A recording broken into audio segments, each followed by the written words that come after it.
And we're back with another edition of Gaming Bugbears. This is a part of my channel that focuses on things that really bother me when they turn up in RPGs, mainly of the tabletop variety. This week I'm going to be talking about the prospect of religion and how it is portrayed in RPGs. I'm not going to go into too much detail. I'm not going to examine the mythology aspect of it, although that is very important. If you want to look at that, I may do a video about that later on.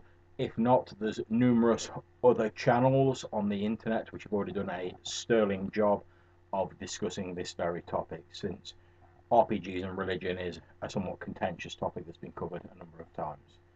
Now, my bugbear for this video is non-cleric followers of religion in RPGs.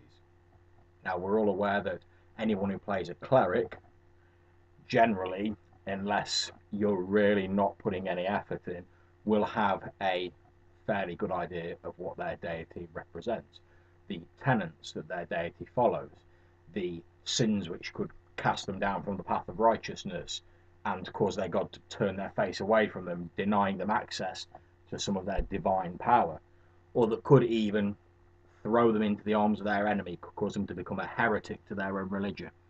However, one of the things that's always bugged me is it's very rare, in my experience, that you see a non-cleric follower of a religion, and I'm talking mainly about D20, Pathfinder, and all the various fantasy-based games where such religion is quite prevalent. It's very rare you see a non-cleric follower of a religion put that much thought into their faith or what they follow. Now, not to get into too much detail about parallels between real-world religion and RPGs, since that's not something I'm really going to jump onto here. We have people in the real world who, without any tangible evidence of divine existence, will perform quite extreme acts in the names of their faith. How much more extreme should people in a fantasy setting, who after all have far more evidence that their deity exists, look at the spells given to their clerics, look at the various other manifestations of divine power in a standard RPG, D20, Pathfinder, whatever fantasy world?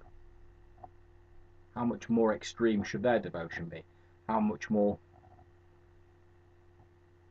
should they be willing to carry out various acts in the name of their deity?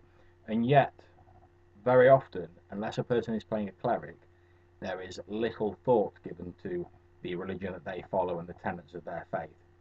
Not all the time, some people do put a lot of effort into it. However, that seems to be the exception rather than the rule, which I think is a shame. After all, when you're looking for guidelines to play your character, having a strong sense of their religion and what parts of their faith they agree with and what parts of their faith they disagree with can give you a good insight into that character's upbringing, since most people are brought up in a particular religion.